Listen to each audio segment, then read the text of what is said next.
Welcome back to Open Up. You bet. We're hearing this remarkable story of two Kern County Sheriff's deputies who decided that rather than arresting people and throwing them in jail for drug addiction, what they needed to do was befriend them and lead them to a faith-based program that could truly deliver them from this addiction. And we're talking with Henry Bravo and Doris Stevens. And guys, this is amazing. It really is. Yes. Mr. Stevens, you retired 3 years ago. Are you seeing a change in the community just by seeing a change in these lives?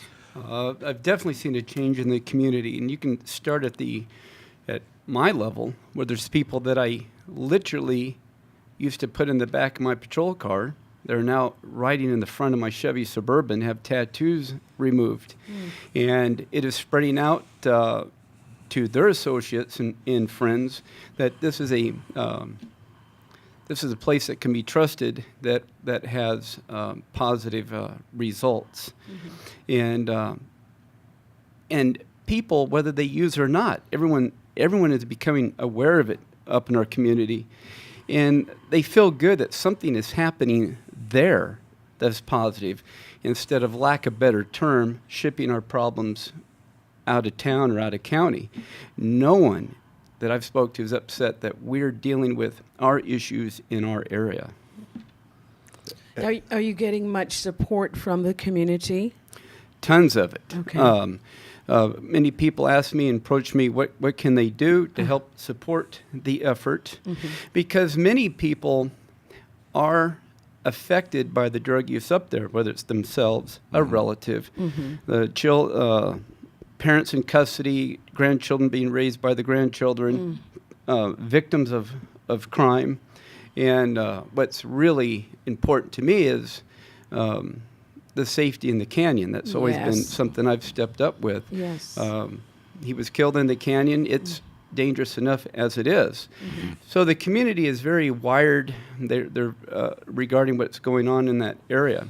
And they also, this is really strong support my partner here. This is started by a sergeant from Bakersfield, and it isn't a tour of duty to him in the Kern River Valley that can add to his resume.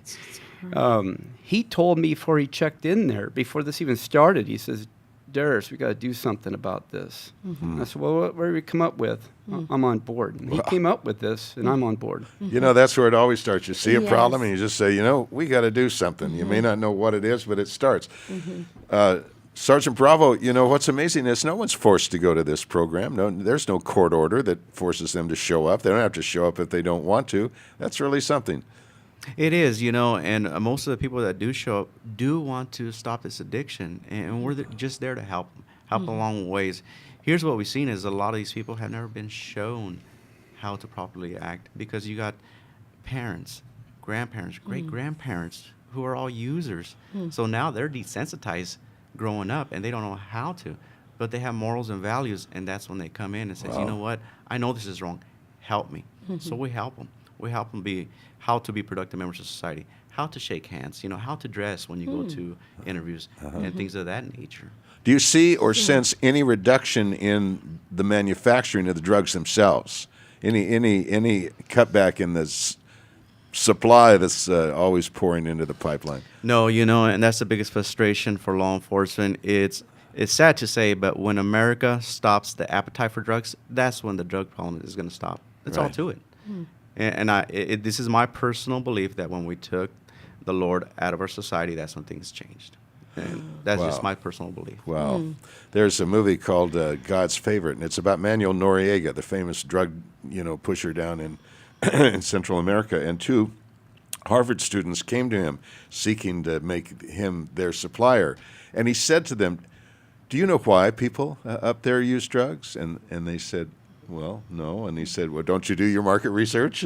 And he said, I think people are doing drugs up there because the soul of the gringo is so sick that they have to find something to cover up the sickness they feel inside. Absolutely. And, I worked gang unit homicide, and being in law enforcement 17 years, I have seen the destruction of this drug, the ugly side, including what they do to their kids. It's ugly. And some of the things you can't erase that out of your imagination, your mind. You know, you take that stuff home as law enforcement officers. So now we're desensitized, and it's tough, you know, to raise a family in that kind of environment. But it is what it is. You know, we chose this profession, and we love it. You know, we are making a difference. You know, I really feel self-fulfilled with this program. Even though the sheriff's department is not part of this program, I am part of Joe's House, and I do help out with it. Joel's House, it's a nonprofit, 501c3? It is. Okay. It is. And we're always looking for donations because a lot of the donations go towards helping these people get back on their feet, Yes. including GED. We have about 4 people that just started GED classes, and they're succeeding. And again, these are the people that I used to chase around, and now they're going to classes, getting the tattoos removed off their face, their teeth fixed. When they start removing tattoos off their face and fix their teeth, that's when Yes. you know they're trying to Yes. make a positive Yes. change. I think we need to say a word of praise to the Kern County Sheriff's Department and its leader, Donnie Youngblood, for Yes. supporting you Yes. in doing this and standing behind you as you do this. Even though it's not part of their program, they see its value. Absolutely. Absolutely. Now, I asked earlier about, I think it was off camera, some of these that you arrest are asking for help. What percentage is there? Can you say? A percentage that asks for help? Yes. Every single person asks for help when we arrest them. Okay. That's Oh, the nature okay. of the beast, because nobody wants to go to jail, especially drug addicts who are seriously addicted to methamphetamine or heroin. It's one of Okay. the stronger drugs. So they know even for a few hours in jail, they're going to hurt. And they always say, I need help. Okay. Will they get help? We don't know. You, Right. boy, my voice. You called meth the devil's drug. Why did you put that label on that particular drug? Because again, you know, in my 17 career, I have seen what this drug has done. I have seen the way it has changed people's bodies and mind.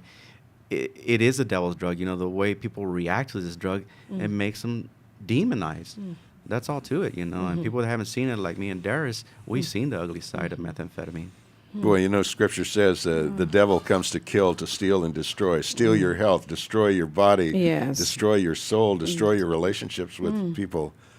So it really is the devil's drug. Absolutely. Chris, let's put the information up here because let's make an appeal here for Joe's House and donations to help this go forward on an even greater scale. And I gave them your number, Sergeant Bravo, so I hope that's okay. And That's it's fine. 331-3485, 331-8485. Jot that down. 3485. What that?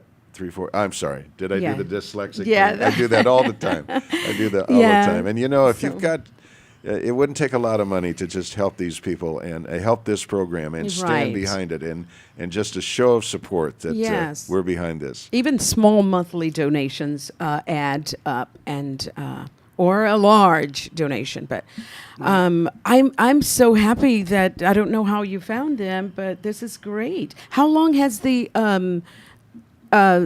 Joe's House been established? What are we going on, 3 months now, Derek? Yes, it's a short while. Oh, and really? In the short time that it's been going, Uh-huh. as I said on that news clip, Yes. Joe's death needed to have some kind of meaning. Yes. When I go to Joe's house and I see 50 plus people there, they are giving it the meaning. And he was like my closest partner I ever had, Oh. Joe Hudnall. Oh, okay. And I was dispatched to his fatality accident. So Oh, well, you were there I was there. at the crash scene. And so I tell people I want this to work so well, and I'm convinced it will, Okay. that I've told folks that if God made a deal with me, that he could restore things to the way it was, bring Joe back, that I'd tell him to keep him. Wow. Because there's so much good coming from this tragedy. That's correct. It's not about me. And that's what's important, is it's not about what would make me feel good, Okay. have my partner back. It's about these folks here recovering, getting their lives back. And are you connected with any other organizations that, help the people?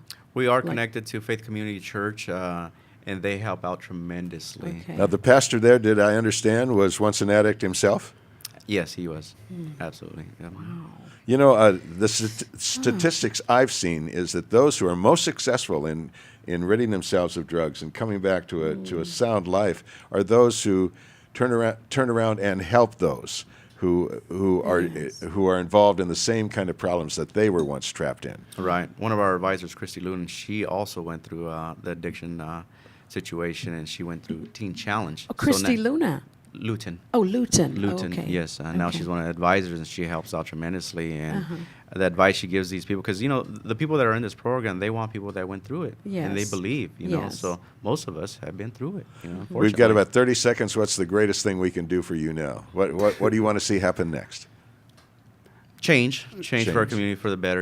We hope that we change a lot of lives. But we are making changes. And I do want to send thanks out to Dr. Shaw. He donates his time for the tattoo removals for free. Oh, Wow. Oh, yeah. wonderful. And Thank it's you, got Dr. to it's Shaw. got to make an impact to see a cop who is not just out there to chase you down or give you a ticket, but is there to truly to protect and serve. Yeah, I come to the conclusion that jail is not the only option. It is an option, but it's not the only option. And I Right. believe that my faith guides me. Boy, Joe's house. God bless you guys. And it was Yes. Joe Hudnell. Joe Hudnell. You Thank bet, you you so bet. much, gentlemen. Well, my husband and I are going to support your organization. Oh, we really appreciate And it. that would be in honor of his dad, who I told you earlier was a Kern County Right. deputy sheriff. And I told him he was badge number 9. Wow. That sounds- Mine was That sounds like 554. a television show right there. Badge 9. Well, thank you so much for joining us. Next segment, we are going to be tasting cobblers. So stay tuned. All right, the cobbler lady.